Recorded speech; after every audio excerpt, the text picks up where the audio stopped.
Good morning. My name is Jackie Willis, and I am a program specialist for the Special Education Department. And I am going to share with you my culminating project as part of the AXA Leadership Institute in cohort number 5.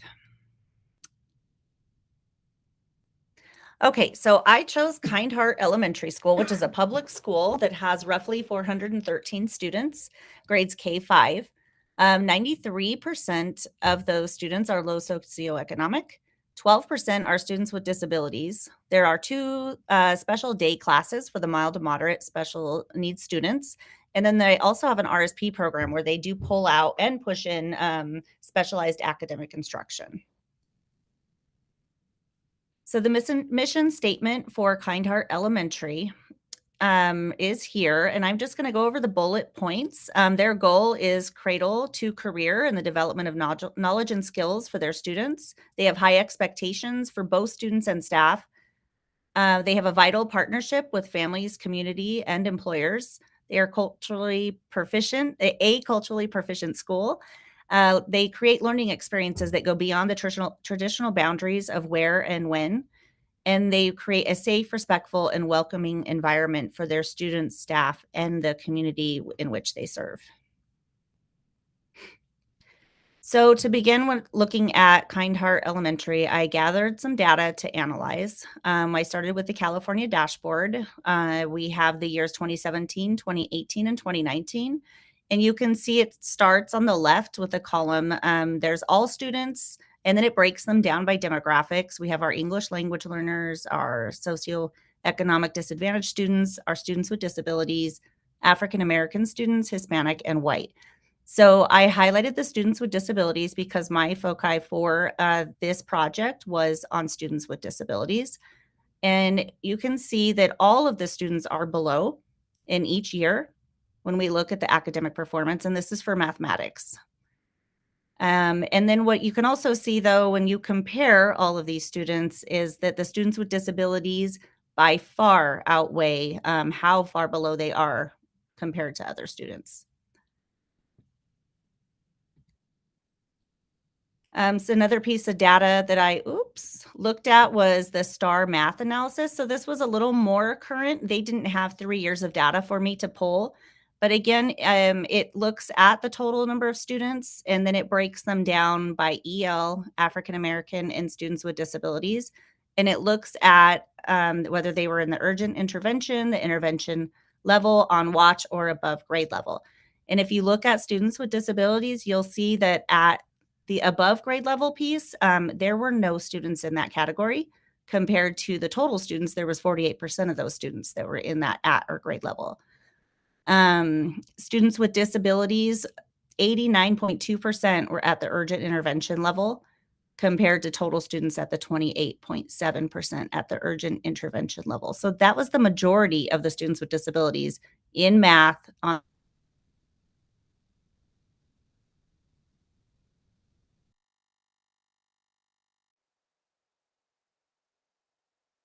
a general education teacher, several of them, and coming together, the majority of what they had come up with, they had a question about how do they help students with varying needs, not understanding how to scaffold within the classroom to support their students. They had a lack of materials for support for their students with disabilities, and they felt that their students were oftentimes pulled during core instruction, missing that first good instruction. And then when they came back, they felt that they were missing something. They had to catch up. They were behind. And over time, they would continuously fall more and more behind. Students with disabilities, they identified as needing more time for support. So again, if they missed that first good instruction and then that time where they did interventions within the classroom, if the student wasn't in there, they didn't get that support that they needed. The teachers also felt that they needed more training in order to help their students. And they needed more materials. And then I also interviewed the special education teachers on that campus. They felt that it was difficult to follow the pacing guides that are aligned with the general education's curriculum. They had a hard time, or they have a hard time planning for multi-grade levels and making sure that they're able to give each grade level in their classroom what they need according to grade level standards.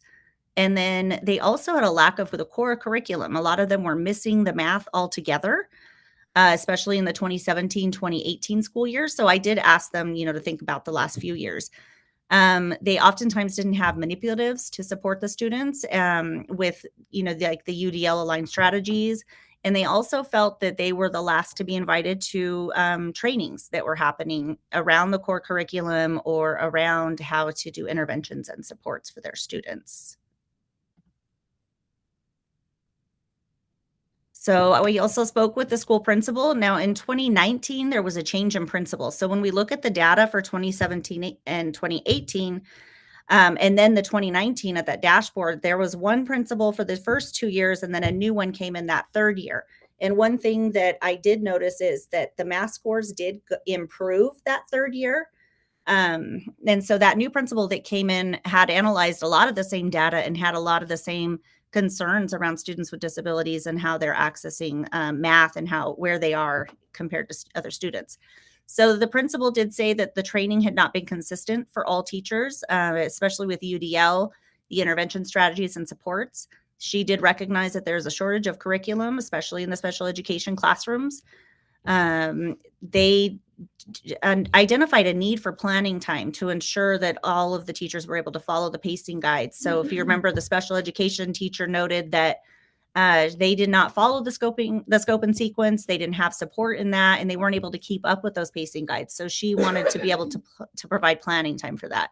She also noticed there was a lack of collaboration between the general education team and the special education team.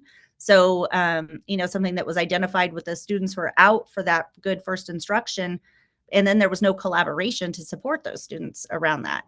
And then also, as I noted, the change of administrators over the time. So the equity gap analysis. So I did identify that students with disabilities are below standard, 160% below standard versus the other subgroups who averaged about 69% below standard. And that was on the state testing. And then also, as I pointed out, the students with disabilities are at 89.2% at the urgent intervention level versus the other subgroups that averaged at about 35%. So students with disabilities scored significantly lower than peers in math. And the general education teachers do need more opportunity for training and access to curriculum. So I do want to point out that over the 3 years, excuse me, hold on one second. No, we're going to go to the next slide. Okay, so recent data released by the U.S. Department of Education regarding the state's implementation of IDEA documents that fewer than half of the states nationwide are meeting federal performance targets for special education. So in this article, they suggest that classes with general education students have the highest level of standards and instruction. However, there is not enough individualized support in place for students with disabilities. And that was very much identified in the interviews that I went through with the teachers and the principal. And this is evidenced by the low performance on tests, as well as lower graduation rates amongst this population. So this supports the achievement gap that I've identified based on the data that I collected. So the problem of practice. At Kind Heart Elementary, students with disabilities are significantly low performing in the academic area of math. Half of the students with disabilities are receiving core math instruction in a separate setting and do not have access to the grade level standards or curriculum. Additionally, teachers do not feel they are prepared to provide the support for students with disabilities and the support that they need in order to access the core curriculum, and feel their expectations are lowered because of that.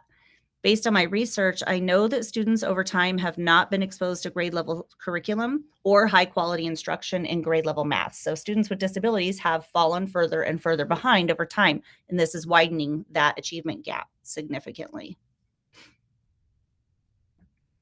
So our plan for success.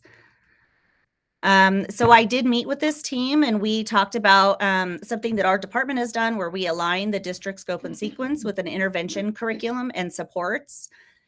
And this is our lesson support series, and this ensures access to all components of curriculum and department programs. So we're using those department programs as the intervention piece, and it's aligned to the pacing guides that they're using.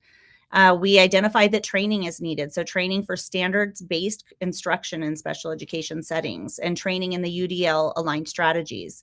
We also want to ensure that we're going to be able to provide the collaboration time between general education teachers and the SPED team, and then also within the SPED team as they are learning the components of the curriculum and getting the training that they need and understanding the standards better. And then also developing a system for ongoing formative assessments and using that data that we collect so that we can have data chats. And those data chats are what we have decided will ensure our plan for success. So we'll be able to come together, look at our goals, look at what's being put in place, ensuring that it's evidence-based and whether it's working or not. So if the data shows that if the students are not growing, we want to identify in which area and what we need to do to better support them. So for our next steps, these are the pieces that I just spoke about a little bit. So we have here our lesson support series that we're going to utilize. This follows the general education's scope and sequence. We have our UDL aligned strategies that are going to be embedded in that. And then our ongoing formative assessment, which will produce the data that we need to drive the success and whether we're actually able to attain to that.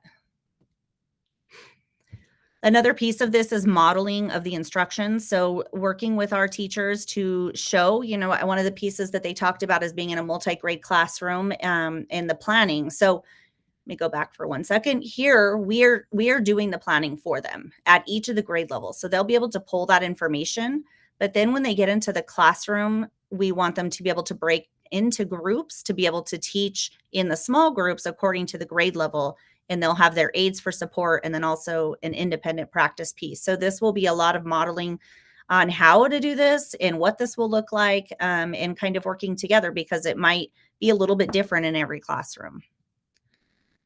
And then again, for our next steps is that data chat. So this is just an example of the data chats that we are doing. So we, right when we began to plan for our success piece, we set some goals with each of the teachers. And then we identified what areas specifically we needed to support them in the math. And then this one here, which I can't make any bigger, but it actually, we pulled the data so that we could come together and look at how the students did. And in that data, we were able to hone in on specific areas. So whether it's number sense or algebraic equations, we can really look deeply into what areas are a success so that we can go into those evidence-based strategies or those UDL aligned strategies to better support the team. And so here's just an example of some of the data that we looked at so you can see. So this is for one of the smaller classes, and this is the first round of assessments that we took. And this is where we had our first round of data chats and really discussing the students' needs and setting goals. And then in the winter, we did this second round here, and you can see this is the gain. So anything with the positive, this is how much that student grew. So here's a student who did not grow and in fact went down. There are 3 of them here. So then we had to have a conversation about the goals and what practices we were putting in place and seeing if that was successful or not and how we can make changes. So AXA has been an influence in this process for us, just every step of the way. So at first, with us analyzing our data, we use that to develop our vision for our project and what we wanted to be able to do. And we aligned that with the vision statement that Kind Heart Elementary already had in place. And that instructional leadership, and this really took a deeper level of understanding for me in the curriculum and analyzing what I knew and how I would be able to support the teachers with that. The management and learning environment also, looking for areas of strengths within the teachers and looking for ways to support the teachers with training and development along the way. So that side-by-side coaching and then being able to support them with the areas that they need. The family and community engagement piece was not a part of this project as much, but if we did talk about if we were to continue on, another way that we could support would be able to maybe have clinics and bring the families in to teach them the strategies and the supports that are necessary to support the students at home in the areas of math. And then our ethics and integrity, and just really guided us in making ethical decisions and making sure that, not only do we have the integrity in all of our actions, but also, providing the supports and making sure that we're staying on track and making the right decisions culturally for our students as well, and meeting the the neurodiverse needs that the students have. Okay, so for my reflection, so I do feel that I have a clear understanding of the California professional standards for education leaders and how to use them in my work, and you really use them as a guide and a framework. The ability to analyze data and identify a problem of practice, I think I have a much deeper understanding of that than I did before, especially because we came back and looked at it again to make sure that we were on the right track throughout this process. And then also building a team based on trust. So this was the most important piece before I could even begin this project, was the relationship that I built with my team, in order to first get them to want to join in and to commit to this process with me, but also to buy into it so that they wanted to really make a difference and this could have positive outcomes for everybody. And then also the ability to identify a plan that will put students first and include the voice of all stakeholders. So my goals going forward are to listen first, use data to drive all decisions, seek new opportunities, and learn more about the LCAP, Fiscal and Human Resources. Here is a children's book, and this is a children's book that's centered around inclusion for young children. And Roxy the raccoon, he or she, I believe, has a disability, and there's a lot of barriers in her being able to hang out with her friends. And so this story takes you through a path on how her friends come out and break down those barriers so that she can have access to, whether it was climbing a tree or I think they were collecting nuts at one point. So this is a YouTube link. Great way to share. And then the song for the year, as I worked through the AXA program with cohort 5, is A Touch of Gray. And one, I love the Grateful Dead, but it's a happy tune. And I felt like this is just something that it's about overcoming, and it's upbeat and it's positive. And that's how I felt through the process of this. Whoa, I don't want it to play. Okay, so that is it for me. Do you have any questions? Maybe if you don't have them right now, I do have a QR here for you that you can scan, and I will be happy to respond and get back to you. But if you have any questions, you can unmute and ask. All right. Are you muted? Okay. So I do have a couple of questions. So the first question is, when you had talked about that there was a lack of collaboration, like between the SPED teachers and the gen ed teachers, do you know if that was unintentional or kind of what was the reason behind that? Because I do see that sometimes special teachers are kind of on their own, but they're supposed to be giving that core instruction. So do you think that that was an individual school site problem or a more general problem just in practice in general? That lack of collaboration between, the two groups of teachers. I think that's a really good question. I know, just being in this district for a long time, that I know that that's been part of the cultural shift that has been happening within our district. And I think that school, they all kind of alluded to, not that the teachers are intentionally doing it, but the mind shift was that in special education, they do something different and they do it over there. And so when they rolled out the curriculum and they had these trainings and things, they just weren't invited, but not out of malintent. I believe that it was just, they didn't need it. They didn't know what they didn't know. And so they didn't think that it was something they had to include them in. And it really did a disservice to our students. But I believe that we are changing. We have a mind shift that's happening, and we know that is not how we do it. And we invite everybody because we need our students to have access to all of the same curriculum. And then, can you hear me? Oh, another question I had was about, I noticed that you had some things up like with the data chats. So what kind of data are you looking at when you do those, or what does that look like? That's interesting. Because as a SPED teacher, I don't know that I ever did that on a larger scale. So just kind of what that looks like or what are you looking at specifically in, like a data chat? So we're using the formative assessments that we're using Let's Go Learn, and we're using it specifically in this case for math. And so they are doing it 3 times a year. So we did it initially in August, and that's what drove the initial analyzing of data. And those formative assessments break down the math into domains so that we could specifically go in and look at what areas they have strengths and weaknesses. And there's actually a learning tool that goes with it. But for this, we just wanted to look at that data. And so for each of those domains, so I'm just going to use number sense for an example. There's test 1 and test 2, and then we can look at whether there were gains or not. And it goes even further in number sense, looking at place value, addition, subtraction, multiplication, division. It breaks down into even more domains within each area. So it really supported us in looking at what the students specifically need, in addition to them working on their core concepts.